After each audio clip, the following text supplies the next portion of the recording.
Salam sejahtera para pendengar yang terkasih. Selamat bertemu kembali dengan Yayasan Pelayanan Media Antioquia yang didirikan oleh Pendeta Bigman Sirait untuk melayani Tuhan Kepala Gereja melalui media. Untuk memperluas wawasan umat Tuhan, PAMA juga menerbitkan tabloid Kristen Reformata, Reformata Online, Reformata Audio Streaming. Juga tersedia buku-buku karya Pendeta Bigman Sirait dan ratusan CD khotbah. Doakan dan ikutilah pelayanan PAMA di radio di berbagai kota dan pelayanan televisi di Indovision, Live Channel, Kabelvision, Family Channel. Untuk informasi lebih lengkap, klik www.reformata.com www.reformata.com www.reformata.com. Kini tibalah saatnya kita akan menikmati kebenaran firman Tuhan bersama Pendeta Bigman Sirait. Selamat mendengarkan, Tuhan memberkati. Salam sejahtera saudara yang kekasih di dalam nama Tuhan Yesus Kristus. Kembali kita bertemu dan kita terus memikirkan kebenaran firman Tuhan, mengabdi kepada firman. Bagaimana seharusnya kita hidup di dalam keimanan yang bisa dipertanggungjawabkan menjadi amat sangat perlu. Mari kita melihat apa yang dikatakan Alkitab Yakobus pasal 1, Yakobus 1, 19 sampai 25. Yakobus 1, 19 sampai 25, demikian firman Tuhan. Hai saudara-saudara yang kukasihi, ingatlah hal ini. Setiap orang hendaklah cepat untuk mendengar, tetapi lambat untuk berkata-kata, dan juga lambat untuk marah. Sebab amarah manusia tidak dapat mengerjakan kebenaran di hadapan Allah. Sebab itu buanglah segala sesuatu yang kotor dan kejahatan yang begitu banyak itu, dan terimalah dengan lemah lembut firman yang tertanam di dalam hatimu, yang berkuasa menyelamatkan jiwamu. Tetapi hendaklah kamu menjadi pelaku firman dan bukan hanya pendengar saja. Sebab jika tidak demikian kamu menipu diri sendiri. Sebab jika seorang hanya mendengar firman saja dan tidak melakukannya, ia adalah seumpama orang yang sedang mengamati mukanya yang sebenarnya di depan cermin. Baru saja ia memandang dirinya, ia sudah pergi. Atau ia segera lupa bagaimana rupanya. Tetapi barang siapa meneliti hukum yang sempurna, yaitu hukum yang memerdekakan orang, dan ia bertekun di dalamnya. Jadi bukan hanya mendengar untuk melupakannya, tetapi sungguh-sungguh melakukannya, ia akan berbahagia oleh perbuatannya. Saudaraku yang kekasih, menarik ketika Yakobus membicarakan bagian ini kepada umat. Sesudah dia membicarakan bagaimana seharusnya kita memandang problema kehidupan, berbagai pencobaan sebagai proses dari kehidupan, maka dia mengingatkan kepada tiap umat supaya sungguh-sungguh menjadi pelaku-pelaku firman. Ini menjadi menarik, saudara. Nah, oleh karena itu ada banyak hal yang diajarkan oleh Yakobus kepada kita. Ini mengingatkan kepada kita bahwa memang Yakobus menunjukkan suratnya kepada orang Kristen atau gereja yang masih muda. Bagaimana gereja itu seharusnya hidup dan membenahi dirinya. Maka dikatakan oleh Yakobus, saudara-saudara, kukatakan hal ini supaya setiap orang hendaklah cepat untuk mendengar, tapi lambat untuk berkata-kata, apalagi marah. Prinsip pertama menjadi menarik ketika dikatakan cepat mendengar supaya tanggap dan limpah dengan informasi. Ini memang saya pikir menjadi satu ciri khas yang sangat perlu. Terlalu banyak di antara kita yang suka bicara, tidak suka mendengar. Terlalu banyak di antara kita suka berkhotbah, tetapi tidak suka belajar. Ini memang realita yang tidak bisa dibantah. Inilah yang mengakibatkan kemudian banyak pengkhotbah-pengkhotbah yang karena kurang mempersiapkan diri, akibatnya penuh khotbah-khotbah yang spekulatif dan menjadi sangat menakutkan. Aspek yang kedua, Atau kemudian mengutip seluruh ilmu-ilmu dari luar sana, prinsip-prinsip umum begitu ya, tentang manajemen kepemimpinan, lalu berbicara dengan memberi baju Kristen. Padahal secara theological belum tentu yang diajarkan semua benar. Artinya tidak bernyawa Kristen sebetulnya, tidak berjiwa Kristen. Hanya dikristenkan. Nah, ini memang jadi repot saudara yang kekasih. Tetapi kecenderungan ini semakin besar ya terjadi dalam hidup sehari-hari. Nah, ini juga rawan. Tetapi mari kita kembali dan memikirkan bagaimana seharusnya kita memahami kebenaran Alkitab dan dihidupi oleh kebenaran itu sendiri. Bagaimana kita menjalaninya, bagaimana kita mempertaruhkan semuanya. Maka yang pertama menjadi sangat penting cepat mendengar. Cepat mendengar itu kan mendengar firman. Cepat mendengar itu kan artinya ayo mau dengar ini, mau dengar itu, mau belajar ini, mau belajar itu. Nah, itu akan memberikan kepada kita limpah informasi sehingga dengan bijaksana kita bisa mensortir info-info mana yang perlu, mana yang tidak perlu, dan bagaimana selanjutnya. Nah, ini menjadi satu yang perlu di dalam kehidupan orang percaya, di dalam dia memainkan perannya. Bagaimana supaya semua dijalankan dengan utuh, dijalankan dengan sungguh, sehingga betul-betul bisa menjadi satu output yang menyenangkan, yang menggembirakan. Nah, ini yang kita perlukan, saudaraku.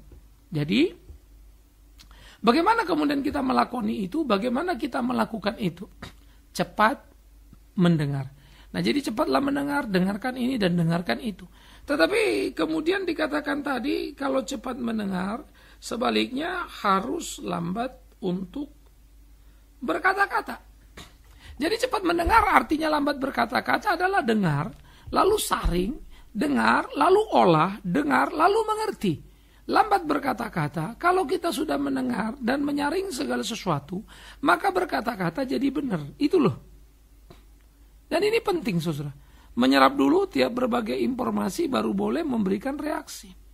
Kalau belum reaksi, belum reaksi, kacau balau semuanya. Nah, ini bahaya. Nah, jadi saudara-saudara yang dikasihi oleh Tuhan Yesus Kristus, bagaimana kita menghargai informasi dan bagaimana kita mengolah informasi, bagaimana kita mengelola semuanya, sehingga semuanya menjadi bagus, menjadi baik dalam kehidupan kita. Ini penting.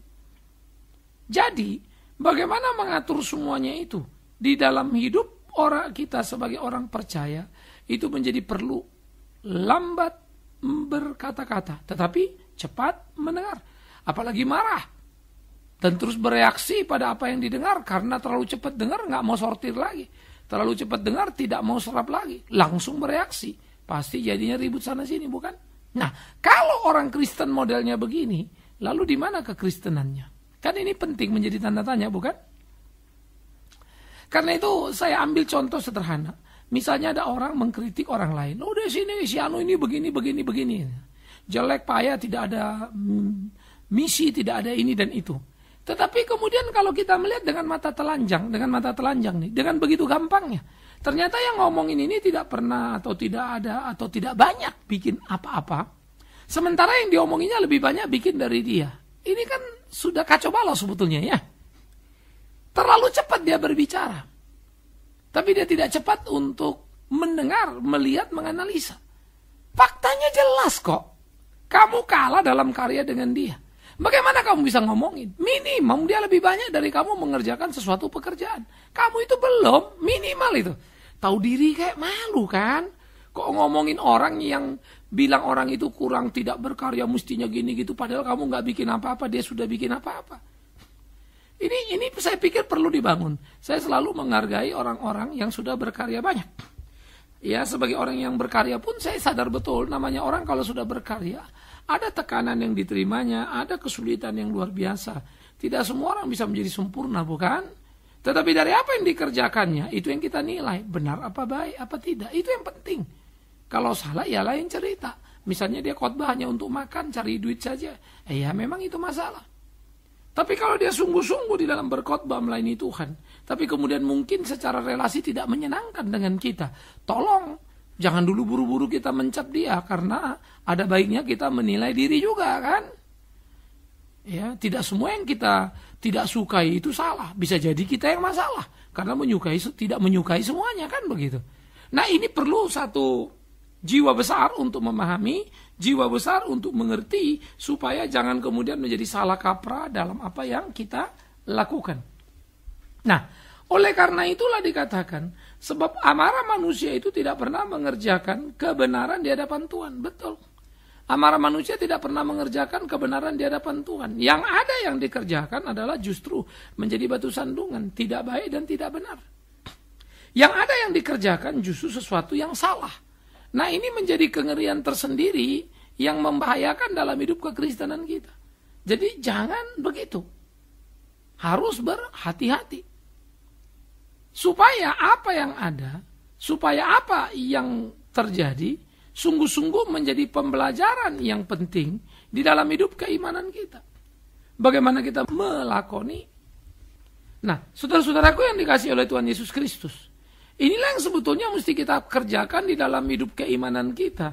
Sehingga bagaimana kita menjalani hari-hari kita, supaya hidup kita berkenan kepada Tuhan. Nah, ini mesti kita pikirkan matang-matang ini. Bagaimana memainkan peran kita. Bagaimana menjalani hari-hari kita.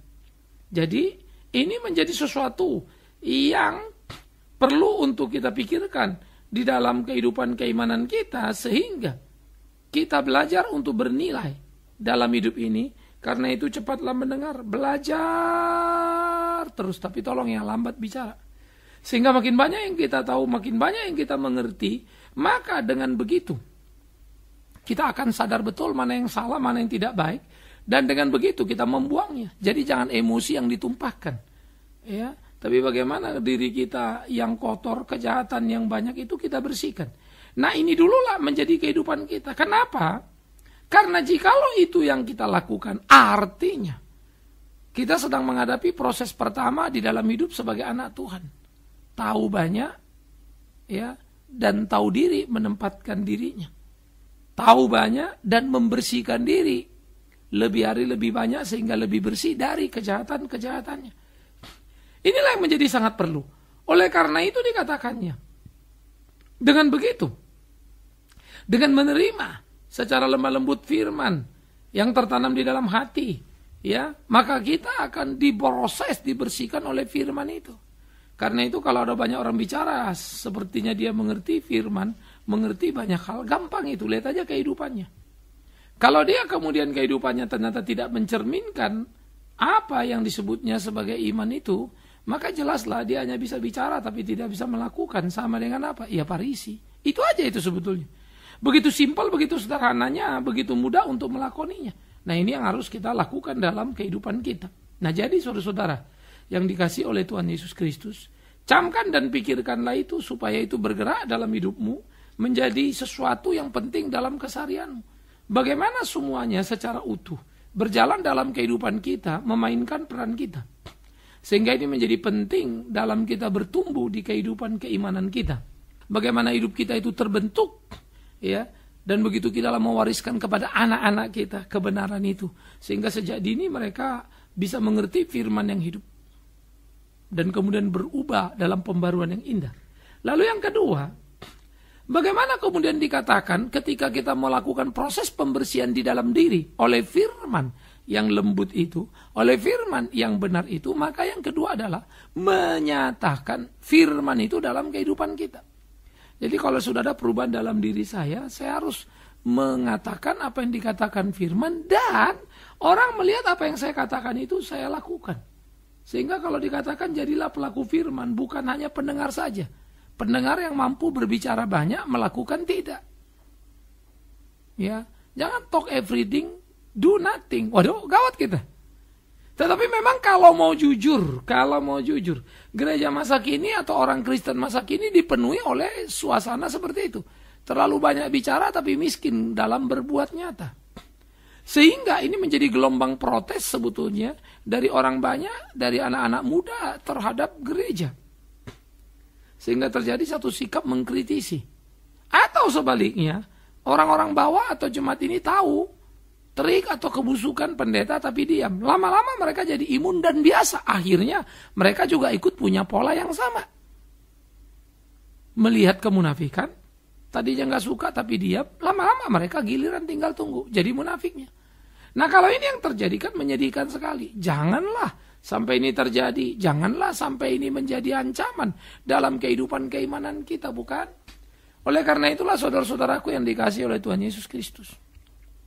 Bagaimana kita menjalani hari-hari kita, melakukan apa yang menjadi kehendak Tuhan kita, menjadi amat sangat penting. Bagaimana kemudian kita mengerjakan seluruh apa yang kita kerjakan, sehingga di dalamnya, sungguh itu menjadi sesuatu yang perlu dalam keseharian keimanan kita. Jadi jangan sampai salah kaprah, jangan sampai salah langkah. Dengarlah firman itu sebanyak-banyaknya, biar dirimu dikoreksi olehnya. Sehingga hidupmu, perilakumu ada perubahan karena pembaruan firman. Dan dalam tindakanmu sehari-hari kau melakukan apa yang dituntut oleh firman. Sehingga makin hari orang melihat betapa hidupmu pas seperti firman itu. Atau kemudian orang bilang dia luar biasa. Apa yang dia katakan itu bisa dilihat dari perbuatannya. Jangan sampai orang berkata, kata-katanya sih manis tapi perbuatannya sadis. Loh, itu gawat ya. Nah jadi saudara-saudara, barang siapa yang hanya mau mendengarkan firman itu tapi tidak melakukannya, dikatakan dia seperti orang yang sedang mengamati mukanya yang sebenarnya di depan cermin. Baru saja ya, dia memandang dirinya sudah pergi dan dia segera lupa bagaimana rupanya. Ya memang kan kalau kita ngelihat kaca, kan kita ngelihat nih, oh ini ada. Habis gitu kita jalan, kita juga lupa persisnya wajah kita kayak apa kan. Nanti ngelihat firman lagi, ngelihat cermin lagi, baru ingat lagi. Jangan sampai kita begitu. Udah lihat lupa. Ada orang lihat dirinya yang saya ambil ekstrim misalnya. Dirinya dia lihat di kaca jelek. Dia tahu dia jelek dan dia sadar dia jelek. Oke, tapi kelakuannya jelek. Ini yang repot. Lalu dia ketemu orang, dia maki-maki orang. Sepertinya dia cantik, sepertinya dia ganteng. Dia nggak tahu, dia jelek-jelekin orang lain. Muka lo payah begini, lu dia nggak sadar mukanya kayak apa. Tadi bercermin dia sudah, aduh mukaku jelek, aduh dia sedih-sedih menggerutu gitu ya. Tapi ketemu orang karena kelakuannya jelek, dia teriakin, dia lupa mukanya juga jelek. Bahkan lebih jelek dari orang yang disebutnya jelek. Itulah perilaku manusia. Nah ini menjadi sesuatu yang sangat menakutkan karena akan menghancurkan diri sendiri. Tidak ada satu kepekaan, tidak ada rem terhadap sebuah tindakan, akibatnya dia kebablasan. Oleh karena itu dia menjadi kacau balau, dia menghina dirinya. Jadi ini tidak boleh terjadi dalam hidup kita. Karena itu telitilah, selidikilah, tapi jangan lupa ya lakukanlah. Dan jangan berhenti. Dan aspek yang ketiga yang perlu kita pikirkan bersama saudara. Bagaimana kemudian kita meneliti segala hukum yang sempurna, yaitu hukum Tuhan itu ya, yang memerdekakan kita. Dan kita bertekun di dalamnya. Jadi bagaimana kemudian kita melihat muka di cermin, tapi tidak segera melupakannya. Ya. Jadi artinya apa? Baca Alkitab itu, lakukanlah, kan gitu. Jangan habis baca lupa. Isinya mah tahu, tapi tidak dikerjakan. Kalau ngapal ayat, siapalah orang Kristen yang nggak punya ayat hafalan? Semua punya. Kadang-kadang kita terkagum-kagum kalau ngeliat orang bicara, oh seperti kata Alkitab, oh seperti, gila ya banyak banget yang dikatakannya ayat Alkitab, dia hafal, dia luar biasa, kan begitu ya. Tetapi memaki pasangannya, istri atau suaminya pun sama luar biasanya. Kan gawat ini. Memfitnah pun sama luar biasanya, mulutnya sangat loncer. Kan gawat ini. Tetapi orang-orang begini banyak nggak di kehidupan sehari-hari? Banyak. Tetapi akan saya katakan orang-orang beginilah sedang membunuh dirinya sendiri. Karena cepat atau lambat apapun yang dikatakannya akan beredar. Ke kiri, ke kanan, dan semua orang akan menggugat dia. Tiap orang tidak bisa menutupi apapun yang dikerjakannya, bukan? Baik itu baik, baik itu buruk. Tiap orang akan tampak pada dirinya. Syukur kalau Tuhan masih baik dan menampar dia. Sehingga dia boleh kembali ke jalan Tuhan. Yang repot kalau Tuhan biarkan dia. Dia melanglang buana di tempat apa yang dilakukannya. Dan ketika menyesal pun dia sudah terlambat. Nah itu ironi. Oleh karena itulah saudara-saudaraku, mari kita menjadi orang-orang yang melakukan firman itu. Pelaku firman yang hidup itu. Mari kita menjadi orang yang tidak hanya sekedar membaca, tapi tidak merenungkan apalagi melakukannya. Jangan seperti orang yang melihat mukanya di cermin, pergi dan segera lupa bagaimana wujudnya. Tapi jadilah orang bertanggung jawab. Jadilah orang yang cinta pada firman hidup. Jadilah orang yang menekuni kebenaran itu, menjalani dan dihidupi olehnya, sehingga bertumbuh bertambah dalam kehidupan ini. Saudaraku yang dikasihi oleh Tuhan Yesus Kristus, betapa amat sangat pentingnya kita mengerti kebenaran firman ajaib. Tetapi jangan lupa, juga amat sangat tindaknya. Dengan demikian maka kitalah yang disebut berbahagia, karena mendengarkan firman Tuhan, merenungkan di dalam hati dan melakukan dalam hidup sehari-hari. Yuk kita lihat, kita catat seberapa banyak yang kita tahu tentang Alkitab. Catat dulu nih. Oke. Lalu catatan kedua, ayo kita catat seberapa banyak yang sudah kita pahami dari isi Alkitab. Nih, catat dulu nih. Lalu yang ketiga, catat juga seberapa banyak yang kita lakukan perintah Alkitab. Nah, sekarang saya ajak saudara untuk menjadi seorang ahli keuangan. Coba buat neracanya. Hasilnya apa? Surplus apa defisit? Untung apa rugi? Kalau rugi, terkejutlah. Ternyata banyak mendengar, sedikit melakukan. Lucu juga ya. Karena dia cepat mendengar, cepat juga bicara, jadi tabrak juga. Tetapi kalau kemudian ternyata apa yang kita dengar dan kita lakukan seimbang, alangkah luar biasanya. Semua yang kita dengar, semua kita lakukan. Puji Tuhan. Itu luar biasa. Dan itulah kehidupan kita yang seharusnya, sehingga hidup kita tidak terbantah. Orang di sekitar kita, di kiri kanan kita tidak bisa bilang apa-apa. Karena apa yang kita lakukan benar adanya. Apa yang kita lakukan sungguh-sungguh fakta. Menarik. Nah inilah mestinya saudara-saudara, yang menjadi warna dalam hidup keseharian kita, bagaimana kita menggumuli hari-hari kita. Bagaimana hidup sesuai dengan kehendak Tuhan kita. Camkan itu, pikirkan itu, renungkan itu, lakukan. Dalam hidup kita. Sehingga hidup kita jadi hidup yang berkenan kepada Tuhan kita. Menarik bukan? Sehingga orang-orang yang melakukan firman Tuhan sebetulnya adalah orang-orang yang merdeka dalam hidupnya. Kenapa? Kalau saudara hidup benar, hidup baik kan lakukan. Nah, saudara nggak fitnah orang. Ketemu siapapun kan nggak masalah ya. Saudara hidupnya benar, hidupnya baik ya. Ketemu siapa? Menyenangkan saja kan, karena semua jadi kawan. Wih, keren ya. Semua aspek itu mesti kita lihat. Kalau terlalu banyak kita berbenturan kiri, sana, kanan, luar semua. Di rumah, hati-hati kita. Jangan terlalu banyak bicara, urusan rumah pun tak mampu kita benahi. Itu bahaya. Nah jadi marilah kita membenahi hidup ini secara utuh. Jangan sepotong-sepotong juga. Sehingga dengan demikian kita bisa lakukan seperti apa yang Tuhan mau. Sehingga sungguh di dalamnya nama Tuhan dipermuliakan. Mari kita belajar untuk cepat mendengar, tapi lambat berkata-kata. Ya, lambat untuk marah. Sebaliknya, mari kita cepat mendengar tetapi juga cepat melakukan apa yang menjadi kehendak Tuhan, supaya bahagialah hidup kita, merdekalah kita. Sehingga dimanapun, kapanpun kita berada, luar biasa. Kehadiran kita menjadi kehadiran yang menyenangkan. Sehingga sungguh-sungguh di dalamnya menjadi sebuah kepuasan tersendiri yang membawa kita makin hari makin dekat dengan apa yang Tuhan kehendaki. Sehingga hidup kita menjadi hidup yang berkenan kepadanya, menyenangkan hatinya, untuk puji hormat bagi namanya. Biarlah Tuhan menolong kita. Biarlah Tuhan memimpin kita. Tuhan memberkati kita. Selamat menjadi pelaku firman yang nyata. Amin. Mari kita berdoa. Kami bersyukur, kami berterima kasih untuk firman hidup. Terus tolong pimpin kami untuk boleh mengerti. Mampukan kami untuk melakukan dalam sepanjang kehidupan, supaya sungguh hidup kami jadi hidup yang berkenan pada Tuhan demi puji hormat bagi nama Tuhan. Berkati sertai kami dalam belas kasihan-Mu, baik hamba yang berbicara, tiap saudara yang mendengarkan dimanapun berada. Demi Yesus Kristus Tuhan. Firman hidup itu kami berdoa, kami bersyukur. Mohon pimpinan Tuhan. Amin. Kita telah mendengarkan firman Tuhan yang disampaikan oleh Pendeta Bikman Sirait.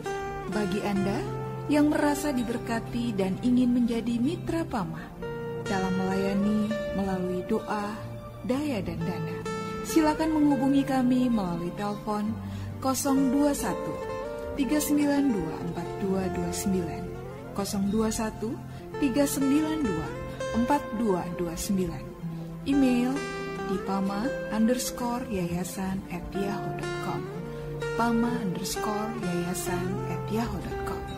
Sampai bertemu kembali di waktu dan gelombang yang sama. Tuhan memberkati.